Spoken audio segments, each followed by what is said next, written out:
Hi எல்லாருக்கும் வணக்கம். Welcome to entry kitchen. இன்றைக்கி நம்ம என்ட்ரி கிச்சன் சேனலில் ஒரு சூப்பரான நல்லா சாஃப்டான ஹோட்டல் ஸ்டைலில் நான் எப்படி செய்ய போகிறது தான் பார்க்க போகிறோம். எங்கள் வீடியோலாம் உங்களுக்கு பிடிச்சிருந்தா லைக் பண்ணுங்கள், கமெண்ட் பண்ணுங்கள், ஷேர் பண்ணுங்கள். மறக்காமல் நம்ம என்ட்ரி கிச்சன் சேனலுக்கு சப்ஸ்கிரைப் பண்ணி வச்சுக்கோங்க. அப்படியே பக்கத்தில் இருக்க பெல் ஐக்கானும் கிளிக் பண்ணிக்கோங்க. அப்போ தான் நாங்கள் போடுற வீடியோலாம் பார்த்தீங்கன்னா உங்களுக்கு நோட்டிஃபிகேஷனாக வரும். வாங்க ஃப்ரெண்ட்ஸ், வீடியோக்குள்ளே போகலாம். இதுக்கு தேவையான இன்க்ரீடியன்ஸ்லாம் பார்த்துருவோம். ஃபஸ்ட்டு வந்து பார்த்தீங்கன்னா நான் ஒரு அகலமான பாத்திரம் எடுத்திருக்கேன். அது கூட வந்து பார்த்தீங்கன்னா 2 கப் அளவுக்கு மைதா மாவு எடுத்திருக்கோம். நெக்ஸ்ட்டு வந்து பார்த்தீங்கன்னா நம்ம நான் வந்து பார்த்தீங்கன்னா ஈஸ்ட் வச்சு தான் நம்ம செய்ய போகிறோம். ஈஸ்ட் வந்து பார்த்தீங்கன்னா எல்லா சூப்பர் மார்க்கெட்லையும் கிடைக்கும். அது எப்படி நம்ம ப்ரிப்பேர் பண்ணுறது பார்த்துருவோம். ஃபஸ்ட்டு வந்து பார்த்தீங்கன்னா ஒரு கப் அளவுக்கு சுடு தண்ணி எடுத்துக்கோங்க. ஹாட் வாட்டர் ரொம்ப ஹாட்டாக இருக்கக்கூடாது, லைட்டாக இருந்தால் போதும். நெக்ஸ்ட்டு வந்து பார்த்தீங்கன்னா ஈஸ்ட்டு ஒரு டீஸ்பூன் ஈஸ்ட்டு, ஒரு டீஸ்பூன் சக்கரை தேவைப்படும். சக்கரை எதுக்குன்னு பார்த்தீங்கன்னா ஈஸ்ட்டு வந்து பார்த்தீங்கன்னா சக்கரை சாப்பிட்டு தான் வளரும். அதனால் பார்த்தீங்கன்னா சக்கரை ஒரு டீஸ்பூன் ஆட் பண்ணிக்கோங்க. ஒரு 10 மினிட்ஸ் வெயிட் பண்ணுங்கள். பார்த்தீங்கன்னா அப்போ தான் ஈஸ்ட்டு ஃபங்க்ஷன் ஆகும். சாப்பிட்டு பாருங்கள், ஈஸ்ட் வந்து பார்த்திங்கன்னா இந்த மாதிரி நொறையாக வந்தப்பறம் ஈஸ்ட் ஃபங்க்ஷன் ஆகிடுச்சுன்னு அர்த்தம். இதை வந்து பார்த்திங்கன்னா நம்ம அடிச்சு வைத்த மைதா மாவில் வந்து பார்த்திங்கன்னா நம்ம ஆட் பண்ணிவிடுவோம். நெக்ஸ்ட் வந்து பார்த்திங்கன்னா நான் ஒரு 2 டீஸ்பூன் அளவுக்கு பார்த்திங்கன்னா நான் நெய் எடுத்திருக்கேன். நெய்யில் தான் நம்ம ஆயில் கூட ஆட் பண்ணிக்கலாம். பாருங்கள் ஃப்ரெண்ட்ஸ், ஆட் பண்ணிட்டு வந்து பார்த்திங்கன்னா இப்போ நம்ம பக்கத்தில் சுடு தண்ணி இருக்குது. சுடு தண்ணி வந்து பார்த்திங்கன்னா நம்ம ஹாட் வாட்டர், லைட் வாட்டராக இருந்தால் போதும், ரொம்ப ஹாட்டாக தேவையில்ல. அது கூட பிசைறதுக்கு நம்ம யூஸ் பண்ணலாம் வச்சுக்கோம். பாருங்கள் ஃப்ரெண்ட்ஸ், நம்ம வந்து பார்த்திங்கன்னா நம்ம மாவு கூட வந்து பார்த்திங்கன்னா நம்ம கொஞ்சம் கொஞ்சமாக வாட்டரை ஊற்றி நல்லா மிக்ஸ் பண்ணுங்கள். பார்த்தீங்கன்னா மாவு வந்து பார்த்தா கையில் நல்லா ஒட்டாத அளவுக்கு பார்த்தீங்கன்னா நம்ம கொஞ்சம் எண்ணெய் ஆட் பண்ணிக்கோங்க. எண்ணெய் நீங்கள் எடுத்துகிட்டு பக்கத்துலேயே வச்சுக்கோங்க.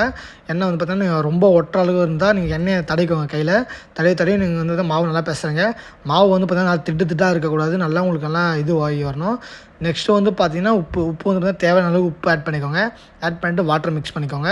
வாட்டர் மிக்ஸ் பண்ணிட்டு கரெக்டாக நம்ம ஒரு 10 மினிட்ஸ் நல்லா மாவு பிசைஞ்சு எடுங்க. அப்போ தான் பார்த்தீங்கன்னா உங்களுக்கு உருண்டை ஷேப்பில் வரும்.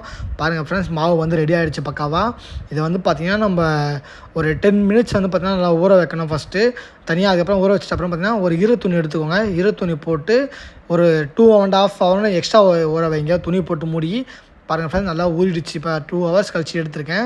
மாவு நல்லா சாஃப்டாக வந்திருக்கு. இதை வந்து பார்த்திங்கன்னா நம்ம உருண்டை ஷேப்பில் வந்து பார்த்திங்கன்னா உருண்டை பிடிச்சி வச்சுப்போம். இந்தமாரி உங்களுக்கு நீங்கள் எந்தளவுக்கு உருட்ட போகிறீங்களோ அந்தளவு சைஸ் உருண்டை பிடிச்சிக்கோங்க.